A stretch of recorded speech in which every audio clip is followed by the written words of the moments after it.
Doutor, um tema importante. Abandono de idoso, abandono de incapaz.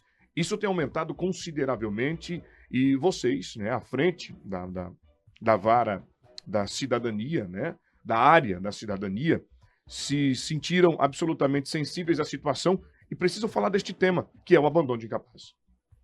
Sim, Anderson. Bom dia novamente. Realmente, esse é um assunto, eu diria, do momento na nossa sociedade. O envelhecimento da população é um fenômeno mundial. Isso ocorre aqui no Brasil.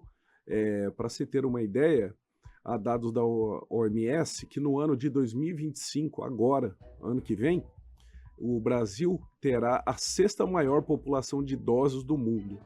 E daí a preocupação e a indagação que fica é como nós estamos nos preparando para lidar com essa camada da população, e isso tem que ser trabalhado, tem que ser discutido, pois a cada dia que passa, e isso não é trabalhado, nós podemos chegar numa situação lamentável, como nós temos observado aqui em Sinop, muitas situações de abandono, e isso só se reverte ou só se ameniza a situação através da conscientização das pessoas, principalmente. Para se ter uma ideia, no ano de 2023, o número de denúncias de abandono de idosos aumentou 855%.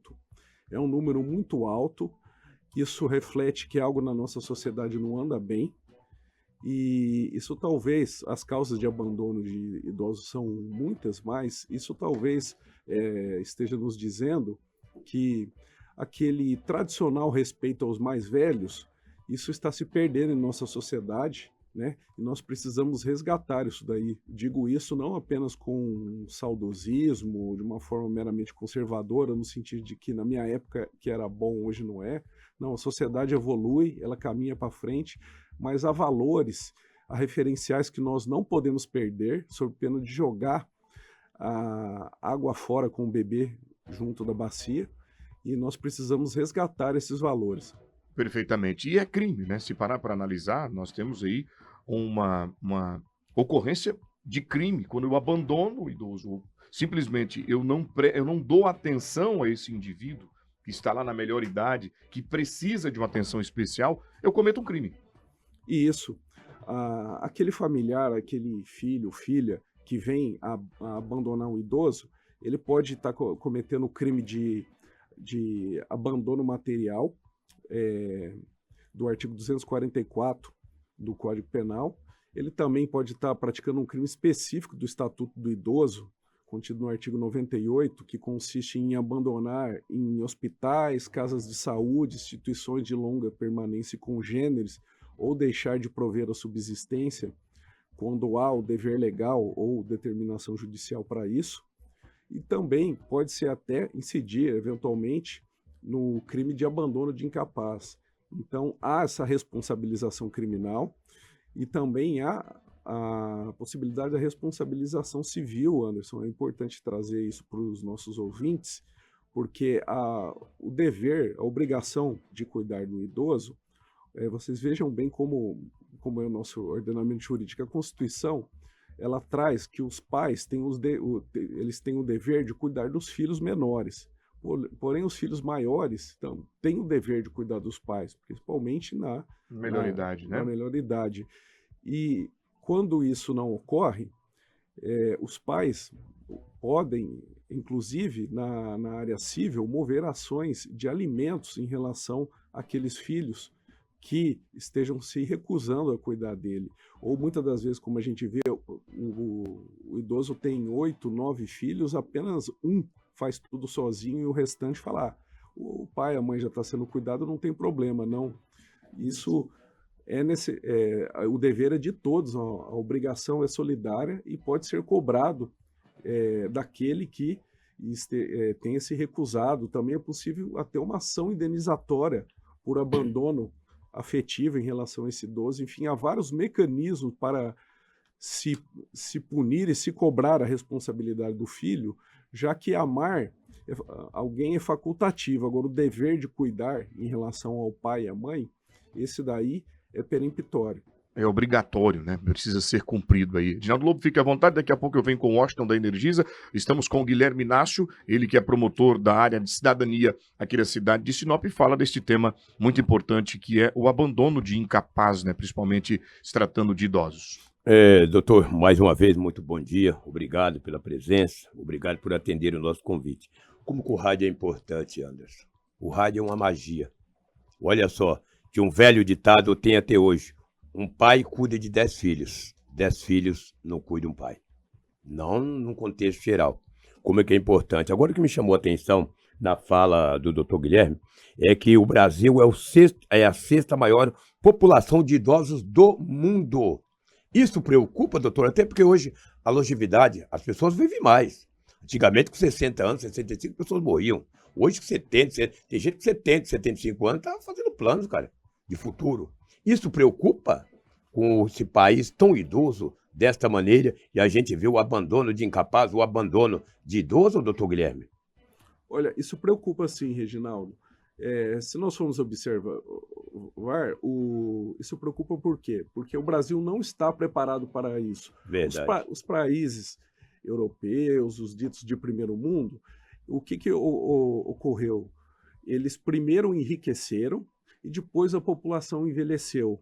No Brasil, nós ainda não enriquecemos, entre aspas, o Brasil ainda não alcançou um patamar de crescimento econômico consistente de primeiro mundo. Exato. E ainda sem esse crescimento, nossa população está começando a envelhecer.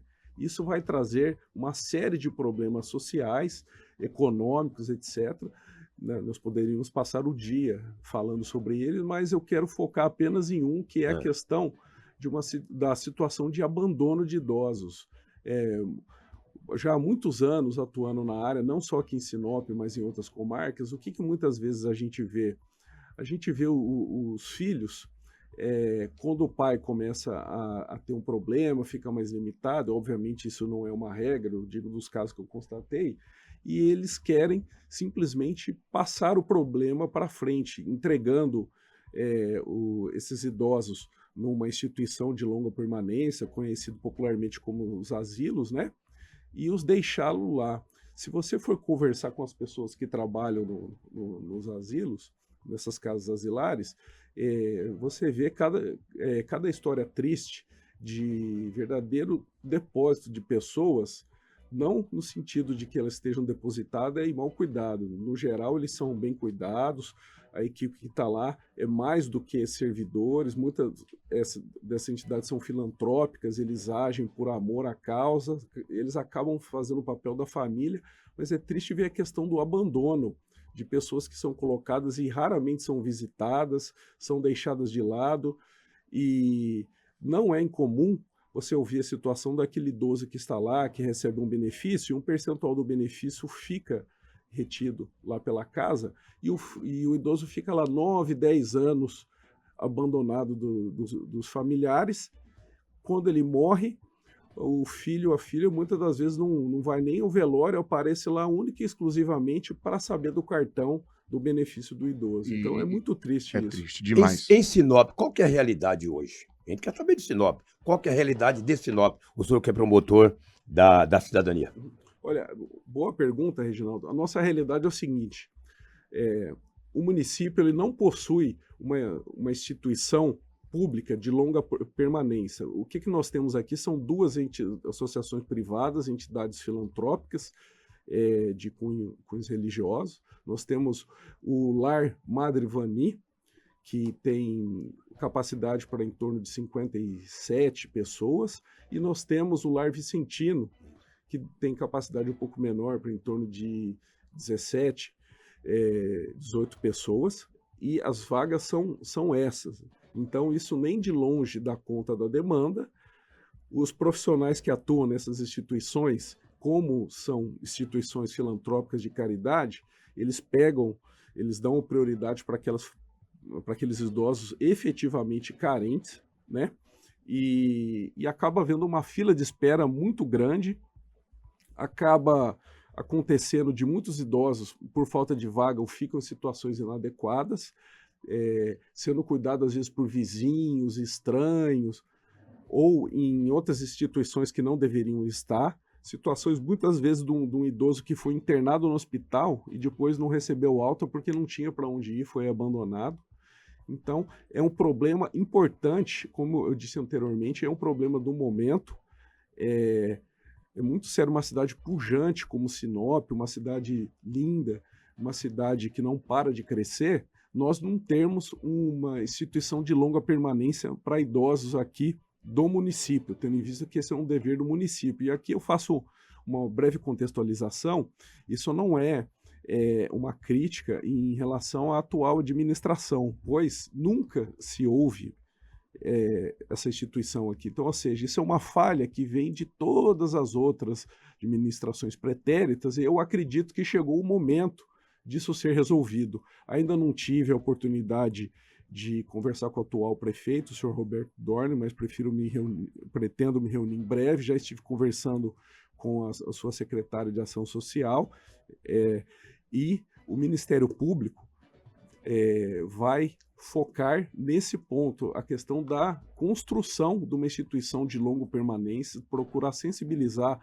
o governo local dessa demanda, pois é urgente e necessário que isso seja resolvido. Providenciado, né? Eu tenho aqui um dado, inclusive, Washington, venho com você daqui a pouco, me permita que o assunto também é bastante relevante, um dado e um perfil demográfico do comportamento pós-pandemia, que aponta aqui, chama-se Brasilidade, uma pesquisa que foi realizada pelo IBGE, e ela aponta aqui para nós um crescimento de 57,4% nos últimos 12 anos de idosos no Brasil, que diz o seguinte, já o total de pessoas com 65 ou mais no país em 2022 era de 22 milhões. Esse número cresceu 57,4%.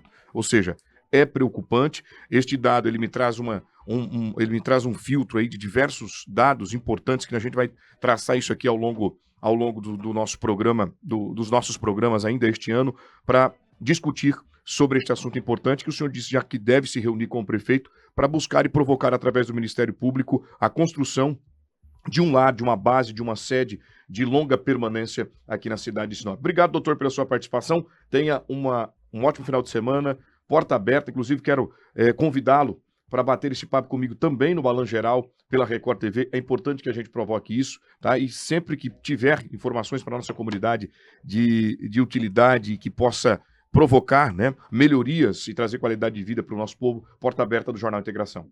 Obrigado. Eu que agradeço o convite, essa importante oportunidade de vir aqui falar sobre esse assunto tão sério da nossa sociedade sinopense e que muitas das vezes ele é deixado de lado ou pouco falado. Obrigado pela oportunidade. Muito bem. Nós quem agradecemos o senhor, está aí o doutor Guilherme Inácio, promotor na área de cidadania, o grande profissional, está fazendo um trabalho excelente na cidade de Sinop, Lobo. Olha, é muito importante, Anderson, se nós fôssemos falar aqui, nós ficaríamos a manhã inteira falando. Olha que importância, que pauta maravilhosa. Isso despertou Eu fiquei pensando aqui, rapaz, você falou que da pandemia para cá, 50%. De 22 milhões, 50%. Nós mais temos 11. Um aumento de 57%. Agora, 22 com 11, imagina. Anos. São quase 40 milhões de idosos. E que está aí praticamente, não vou dizer abandonado, mas em asilos. Eu falei no começo. Um pai trata 10 filhos. 10 filhos não tratam um pai. Agora, o que o doutor disse aqui é muito importante. Precisamos urgentemente reunir com o prefeito municipal, o governo municipal, para que que ele construa um local adequado para os idosos. Tem idosos abandonados aí, cara. É porque as pessoas vêem essa bolha aqui no centro, tudo bonitinho. Vai nos bairros periféricos aí para você ver quantos idosos abandonados. Saúde, às vezes nem aposentado cara. Olha, a vinda do doutor Guilherme aqui é muito importante. Vamos convidá-los mais vezes para ele estar aqui. A verdade dói, cara. Eu sou do interior, eu sou de família humilde. A verdade dói. A vinda desse promotor aqui vai despertar, vai dar um estalo para muita gente, para vocês, vereadores, políticos, cidadãos, empresários e você, filho. Fique esperto, tá? Aqui em Sinop tem o doutor Guilherme Inácio, que é promotor da cidadania, e ele está de olho em vocês. Muito obrigado, doutor, pela sua presença. Obrigado, de verdade. Ótimo fim de semana.